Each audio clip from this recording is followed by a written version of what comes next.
What is going on, Buff Nation? Welcome back to another video. This show is brought to you by, of course, BetUS. And today we're going to be talking about this matchup versus Arizona. If you're new here, we do a breakdown. We break it down by the numbers, and I give you my thoughts and opinions how I believe this game will go. We've been pretty dialed in for the last few weeks. Should be a great game, though. Also, the recruiting boys, Christian Hudson tweeted out all the guys with the buffs. You had Nathaniel on 5-Star Flex today talking about just the impression that Coach Prime made on him at Colorado. The Buffs may be in for an absolute splash when it comes to recruiting. Sit back, relax, let's roll the intro. Be sure to smash the like button and subscribe. And let's get into it, baby. I flushed my juice down in the club. I feel like your day just gets better when that turns on. You know what I'm saying? You just feel a lot better. So we've got practice rock and rolling all week. Team's been looking good. Coach Prime spoke about that, how they're just practicing harder, playing harder. Obviously, we talked about this just a few days ago about who is coming back. Jimmy Horn, Travis Hunter, all good to go. There was some drama this past week with Travis Hunter speaking to Ashton Genty. And again, given the fact that he's rushed for 1,000 yards. And although it's been great, right? He goes, if I got 95 catches, what would I do? Look, man, this is part of the campaign. You got to preach for yourself. And I tried telling him, look, this Ashton Genty, what he's been doing out there in Boise State's been incredible. But what Travis Hunter said, there's been multiple running backs. So one, Travis Hunter. Need him to have a big game. Because, look, ultimately, this is going to come down to how the stats favor out, regardless of how much we scream and yell. So I expect Travis Hunter to lock this thing in. And going up against some like McMillan on that wide receiver side, like the Jerry Rice, Deion Sanders combo package here, should be for an interesting one. And look, the stat line looks good when you get a couple picks. We're going to talk about the picks and how Noah Fafita loves to throw him some picks. This game right here, the lines moved, boys and girls. We got a game time start of 2 p.m. Mountain Standard Time, 4 p.m. Eastern. I was wrong the other day. I thought that was a late night game. Thank goodness. A little 4 p.m. I can do a 4 p.m. kickoff. I'm down with that. I'm down with the MOC. You know what I'm saying? So we have this game here. The spread has moved from 3.5 in favor of Arizona to -2.5 for Arizona. So +2.5 to Colorado. Of course, this show is brought to you by BetUS. When you go to betus.com and use the code YouTube150, you get back 150% on your first deposit. Just throw money away. Then 125 on your second 2 deposits. Literally giving you extra money to go out there and win. That's how confident they are. Up to $2,000 on those deposits. So be sure to check them out at betus.com. Look, I love money line here for Colorado. I think that when you get threes and +2s and -2s and things like that, those are gimmies. It's allowing that money line to go up a little bit into that plus range for a bigger return. Don't play with that 2.5. Give me the money line, and we're about to go over why you should take the money line at betus.com versus Arizona team here in just a few moments. Now, we're going to see a lot of green on the wrong side of the board, okay? Don't panic. There's been green on the wrong side of the board all season, and nobody's panicked yet, okay? Let's take a look at it. So, look, statistically wise and stat wise, it's probably one of the tougher teams we placed outside this Kansas State team, which they played obviously last week very well. Defensively, ranked very well at 66. I think Colorado dropped a little bit. I think they were 88 last week when I was putting this bad boy together. So they dropped down to 93. Look, giving up the yards they did to Kansas State, you would expect that kind of thing.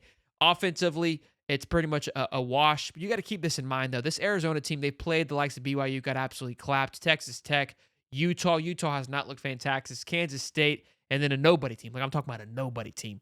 But they throw the ball a lot, 40 to 50 times a game, which allows for that offense to have some, higher upper echelon offense. But I'm not completely sold on this offense. I think a little bit of it is skewed.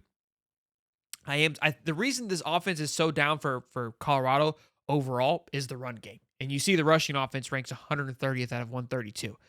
And the passing offense is 9. That's just the average, basically, what you're getting, because there is literally no rushing offense. So I don't believe that Arizona's entire offense is better than Colorado. Although, again, will have more of a rushing offense than Colorado, but we just know how that Colorado operates. I don't believe that it's better. So take that green as you will with a grain of salt. And then obviously you see the rushing offense. There was very little of it last week. Passing offense, you see Arizona ranks 30th. This is kind of where their cream and butter, their bread and butter is. I talked about that 2 days ago, where they love to throw the ball to McMillan. Noah Fafita does. This is where I want to talk about. I want to break this part down because I think this could turn into a shootout. Okay, we're going to look at this plus the pass defense. You see Arizona owns the pass defense as well. Kansas State didn't have that great of a pass defense, which would play into Colorado. And then, did they? I don't remember. Anywho, a tough passing defense here. Although Avery Johnson was able to handle Arizona very well. Here's the thing with Nova Fita.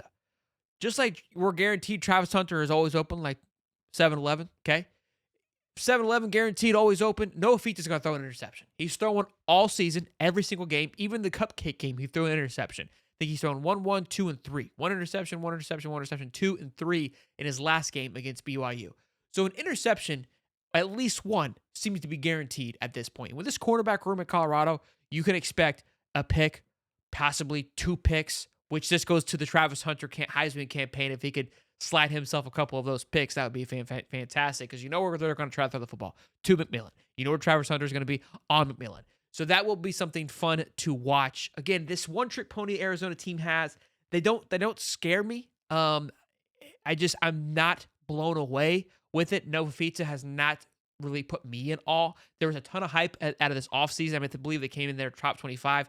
I've been beating on this drum. I was like, where is the sexiness coming from? Where is the hype? They lose their head coach in Jed Fish to Washington, and they've been kind of up and down. They had a ton of people transfer out of Arizona, given the situation of Jed Fish leaving, but they kept Nova Fita and McMillan, gave him the fat bag on NIL. That's great. Love that. McMillan's an NFL caliber wide receiver. Noah's 5'10". I don't see him flourishing into much. Maybe a 4th or 5th round draft pick, maybe in the NFL. Slings the ball around it in college football. Can't take anything away from him, but just does not really tickle my fancy whatsoever. Again, I think that just the disrespect that Colorado continues to get, this more likely is a pick'em game, given the fact that they are giving it's -2.5, because you have to credit when you are a home team, you kind of get 3 points already with that by being the home team. So by being a 2.5, Colorado is starting to get more of a lean as being the favorite in this game, as they should be. I think we've talked about the slate of games they've got lined up. Arizona has not concerned me. It's that Texas Tech game. They look to be a little bit more sound than what Arizona has, and I think Arizona has some holes, and Colorado should be able to take advantage of it. And my confidence has been growing week in and week out, even with the loss of Kansas State last week. They have shown to just improve week in and week out. And that Kansas State team is a really well-sound, well-coached football team. It was able to get it done in a big-time game. And not to mention, we talked about it as well, the injuries that Colorado faced last week was detrimental, to say the least. So I think this team's going to come back in full force and make an impact. I think Coach Prime, the focus that he's had and the way that he's been pushing these guys has been huge the last few weeks as well. So rush defense, 87 for Colorado, 70 for Arizona. Again, they kind of even keel on that one. And again, pass defense, 85 through 60 there. So again, all these things, it's pretty close. I would say across the board, probably one of the more on the paper side of things, the closest these teams that they have faced in the Big 12. Again, the Texas Tech game, I'm getting more looking forward to. But look, not to overstep or overlook Arizona. I think it's still going to be a great game. But like Colorado walked into UCF as 14-point underdogs, that game didn't scare nor intimidate me, and I feel exactly the same way about this. They are a one-trick pony. Control that, handle your business, and get out of town. One-trick pony, handle your business, and get out of town, okay?